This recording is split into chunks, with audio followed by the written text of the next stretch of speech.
എല്ലാ മുത്തുമണികൾക്കും അസ്സലാമു അലൈക്കും. സുഖമല്ലേ? എല്ലാവർക്കും സുഖമെന്ന് വിചാരിക്കുന്നു. നമുക്കും അൽഹംദുലില്ലാ കുഴപ്പമൊന്നുമില്ല, അങ്ങനെ പോകുന്നു.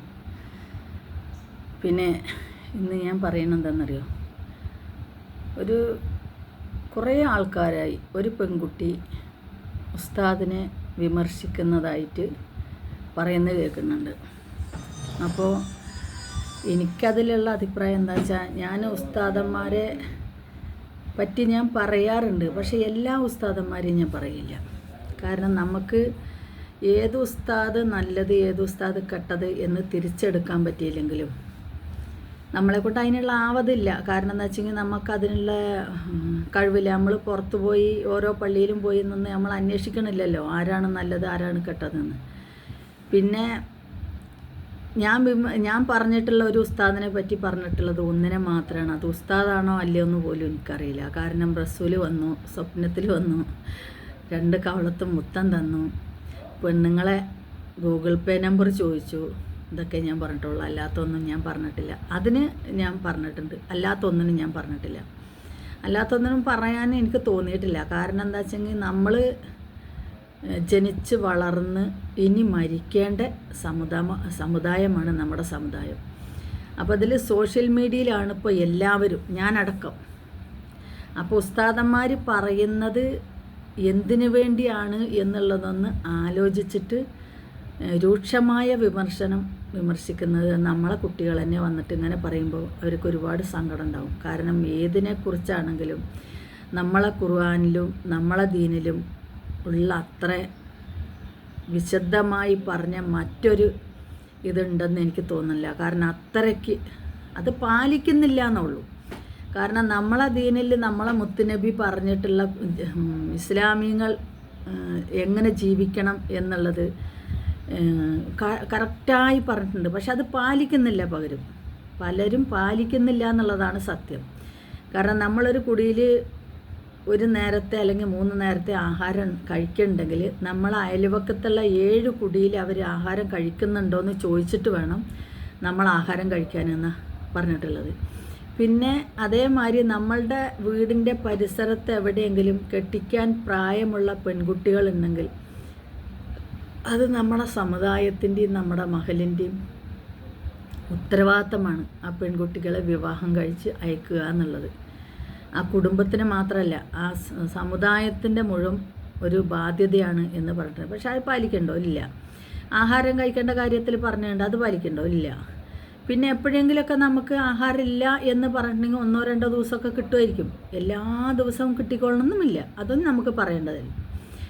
അപ്പം നമ്മളെ പല്ലുകുത്തി നമ്മൾ തന്നെ മണക്കാൻ കൊടുക്കുന്ന, അല്ലെങ്കിൽ തന്നെ നമ്മളെ ഇതിനെക്കുറിച്ച് എന്തെങ്കിലും ചെറുതായിട്ടൊരു അണുമണി തൂക്കത്തിന് കിട്ടുമോ നോക്കിയിട്ട് നടക്കുന്നവരാണ് പലരും വിമർശിക്കാൻ. എത്രത്തോളം അടിച്ച് താഴ്ത്താൻ പറ്റുമോ അത്രത്തോളം താഴ്ത്തുകയാണ്. കാരണം ഞാനിതേമാതിരി ചുറ്റിക്കെട്ടി ഇരിക്കണ കാണുമ്പോൾ നമ്മൾ ഉസ്താദന്മാരാണെങ്കിലും അല്ലാത്തവരാണെങ്കിലും വെള്ളത്തലയെക്കെട്ട് കാണുമ്പോൾ, വെള്ളത്തൊപ്പി വെച്ച ആൾക്കാരെ കാണുമ്പോൾ ഒരുപാട് കുരു പൊട്ടുന്ന മനുഷ്യന്മാരുണ്ട്. അതിലിടക്ക് നിങ്ങൾ കൊടുന്നിട്ട് ഒരു ചെറിയ ഒരു തീപ്പെട്ടിക്കൊള്ളി മതി അല്ലേ മൊത്തത്തിൽ പടരാൻ. അപ്പോൾ അതൊന്ന് ശ്രദ്ധിച്ചാൽ നല്ലതാണ്. കാരണം എന്തെല്ലാം പറഞ്ഞാലും ഏതെല്ലാം പറഞ്ഞാലും നമുക്ക് എന്തെല്ലാം കൂട്ടുകാരുണ്ടായാലും ആരൊക്കെ നമ്മളെ സഹായിക്കാനുണ്ടെങ്കിലും നമ്മളെ കുടുംബത്തിൽ ഒരു മരിപ്പ് നടന്നാൽ നമുക്ക് ഉസ്താദന്മാർ വേണം. നമ്മളെ കുടുംബത്തിലൊരു നിക്കാഹ് നടക്കണമെങ്കിൽ നമുക്ക് ഉസ്താദന്മാർ വേണം. നമ്മളെ കുടുംബത്തിലൊന്ന് മരിച്ചിറങ്ങി 40 ദിവസം മൗലൂദാണെങ്കിൽ നമുക്ക് ഓതിയാൽ മതി. പക്ഷേ എങ്കിലും നമ്മൾ 4 ആളെ കാണിക്കാനാണെങ്കിലും ഒരു ഉസ്താദിനെ വിളിക്കും, എന്നിട്ട് നമ്മൾ മൗലൂദ് എടുക്കും. അതിന് നമുക്ക് ഉസ്താദന്മാർ വേണം. നമ്മളെ കുഞ്ഞു മക്കളെ നല്ലതേത് കെട്ടതേത്, ഉമ്മാനെ ബഹുമാനിക്കണം ബാപ്പാനെ ബഹുമാനിക്കണം എന്നുള്ളത് പറഞ്ഞ് മദ്രസയിൽ നിന്ന് പഠിപ്പിച്ചു കൊടുക്കാൻ നമുക്ക് ഉസ്താദന്മാർ വേണം. അപ്പോൾ എല്ലാത്തിനും നമുക്ക് ഉസ്താദന്മാരെ ഒഴിവാക്കിക്കൊണ്ട് നമുക്ക് ഒന്നും തന്നെ നമ്മുടെ ജീവിതത്തിൽ മുന്നോട്ട് പോകാൻ പറ്റില്ല. ഈ ഉസ്താദന്മാർ എന്ന് പറയുന്നത് ഭൂമിയിൽ നിന്ന് ആകാശത്തുനിന്ന് പൊട്ടി വീണ മനുഷ്യന്മാരല്ല. ഒരുപാട് കഷ്ടപ്പെട്ട്, കാരണം നമ്മളൊന്നും ചെയ്യാത്ത മാതിരിയുള്ള ജീവിത ശൈലികൾ വെച്ച് പാണ്ഡിത്യം നേടി വരുന്നവരാണവർ. കാരണം ഓരോ ദർസിലത്തെ കാര്യങ്ങൾ നമ്മൾ ആലോചിച്ച് നോക്കിയാലേ അറിയാം. 4 മണിക്ക് എണിക്കണം കുഞ്ഞു പൈതങ്ങളാണ് അവിടെ കൊണ്ടുപോയാക്കുമ്പോൾ. 4 മണിക്ക് നീച്ച് കുളിച്ച് തഹജ്ജുദ് നിസ്കരിച്ച് സുബഹി നിസ്കാരത്തിന് ശേഷം ഒരു കട്ടൻ ചായ കുടിച്ച് ഖുർആൻ ഓതാനിരുന്ന് അവിടുന്ന് ഇങ്ങോട്ട് ഓതി പഠിച്ച് ആ മക്കൾ ഇറങ്ങുമ്പോൾ അത് ആ ദർസിൽ നിന്നും വല്ല പട്ടം പേടിച്ച് അല്ലെങ്കിൽ അവരറിവ് നേടി ഹാഫിളായി ഇങ്ങോട്ട് ഇറങ്ങുമ്പോഴത്തേന് കൊല്ലം എത്ര എണ്ണാവുമെന്നറിയോ? അപ്പോഴത്തേന് നമ്മളൊക്കെ കടന്ന് കൂർക്കം വലിച്ച് ഉറങ്ങുന്ന സമയത്ത് അവരിരുന്ന് ഖുർആൻ ഓതായിരിക്കും. കുഞ്ഞു കുട്ടികളാകുമ്പോഴുള്ള കാര്യം ഞാൻ പറഞ്ഞത്, വലിയ ആളുകളാകുമ്പോഴല്ല. അവിടെ നിന്നും വളർന്നു വന്നവരാണ് അവർ. ഒരുപാട് കഷ്ടപ്പെട്ട് ഒരുപാട് ത്യാഗങ്ങൾ സഹിച്ച് ഉറക്കം കളഞ്ഞ് ഒരു ദിവസം പോലും 30 ദിവസത്തെ റംസാൻ നോമ്പ്, അതിൻ്റെ ഇടയിലുള്ള സുന്നത്ത് നോമ്പ്, ഇതെല്ലാം എടുക്കാൻ പറ്റുന്നവരെ കൊണ്ടെല്ലാം എടുപ്പിച്ചും ചെയ്യിച്ചും അത്രയ്ക്ക് ചിട്ടയായ ജീവിതം പഠിച്ചും കൊണ്ടാണ് അവരിറങ്ങി വരുന്നത്. അപ്പോൾ അവരത് നമ്മളോട് പറഞ്ഞു തരുന്നുണ്ടെങ്കിൽ നമുക്ക് ഇഷ്ടമുണ്ടെങ്കിൽ കേട്ടാൽ മതി, ഇഷ്ടമല്ലെങ്കിൽ കേൾക്കണ്ട. നമ്മളാരും നിർബന്ധിച്ച് നമ്മളെ വീട്ടിൽ വന്നും കൊണ്ട് അവർ പറയണില്ല ഇങ്ങനെ ചെയ്യാൻ പാടുള്ളൂ. അവരൊരു കടമയാണത്. കാരണം ഇങ്ങനെ ചെയ്യണം, ഇങ്ങനെ പറയണം, ഇങ്ങനെ പ്രവർത്തിക്കണം എന്നുള്ളത് അവരെ കടമയാണ്. ചിലവർ പെണ്ണുങ്ങൾക്ക് മാത്രം പറയുന്നവരുണ്ട്, ആണുങ്ങൾക്ക് പറയാതെ. അതുകൊണ്ട് തന്നെ ഒരുപാട് പ്രശ്നങ്ങൾ വരുന്നുണ്ട്. പക്ഷെ ഞാൻ അതിനെപ്പറ്റിയൊന്നും പറയാതിരിക്കുന്നത് ഞാനും ഇതിൻ്റെ അടുത്ത് വന്നിട്ട് 3 കൊല്ലം കഴിഞ്ഞ് 4ാമത്തെ കൊല്ലമാണ്. ഞാൻ അതിനൊന്നും വിമർശിക്കാത്ത എന്താണ്, നമുക്ക് അവരില്ലാതെ മുന്നോട്ട് പോകാൻ കഴിയില്ല. അതല്ല എന്നുണ്ടെങ്കിൽ മരിച്ചാൽ നമ്മൾ മുണ്ടാതെ കൊണ്ടുപോയി എവിടെയെങ്കിലും അടക്കിയിട്ട് വരേണ്ടി വരും. അതല്ല എന്നുണ്ടെങ്കിൽ പെൺകുട്ടികളെ ആണെങ്കിലും ആൺകുട്ടികളെ ആണെങ്കിലും രജിസ്റ്റർ ഓഫീസിൽ രജിസ്റ്റർ ചെയ്തുകൊണ്ട് വരേണ്ടി വരും. കാരണം അല്ലാത്തതിനൊന്നും നമുക്ക് പറ്റില്ലല്ലേ. പണ്ടത്തെ നിയമങ്ങളൊന്നുമല്ല. പണ്ടൊക്കെ ആയിരുന്നെങ്കിൽ 500 റുപ്യ കൊടുത്ത് ഒരു ഉസ്താദിനെ കൊടുത്തിട്ട് നിക്കാഹ് കഴിച്ചിട്ടുണ്ടെങ്കിൽ നമുക്ക് ജീവിക്കായിരുന്നു. ഇപ്പം അതല്ല. ഇപ്പം നിക്കാഹ് കഴിഞ്ഞാൽ തന്നെ രജിസ്റ്റർ പഞ്ചായത്തിൽ പോയി ചെയ്യണം.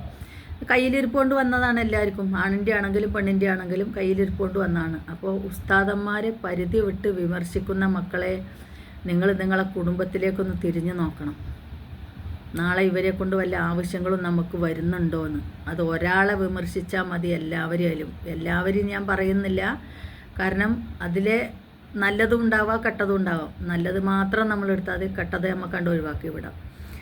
അപ്പോൾ എൻ്റെ മനസ്സ് തോന്നിയതാണ് ഞാൻ പറഞ്ഞത്. ആർക്കെങ്കിലും തെറ്റായിട്ട് തോന്നിയിട്ടുണ്ടെങ്കിൽ ക്ഷമിക്കുക. കാരണം ചെറിയൊരു അറിവ് വെച്ചിട്ട് ഞാൻ പറയുന്നത്. നമുക്കൊന്നും വലിയ ഉസ്താദന്മാരെ കുറ്റം പറയാനോ അല്ലെങ്കിൽ അവരെ വിമർശിക്കാനോ മാത്രമല്ല അറിവൊന്നും എനിക്കില്ല.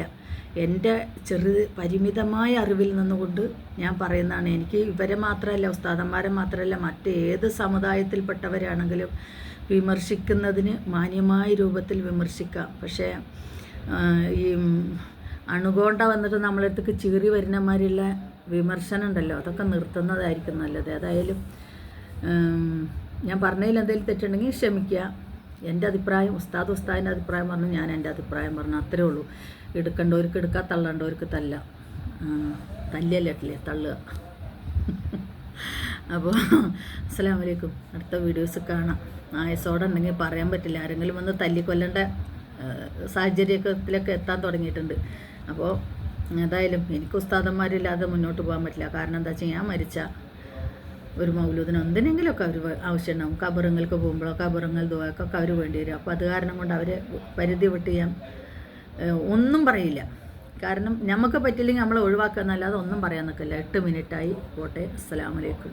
അടുത്ത വീഡിയോസിൽ കാണാം. ആയസോടെ ഉണ്ടെങ്കിൽ.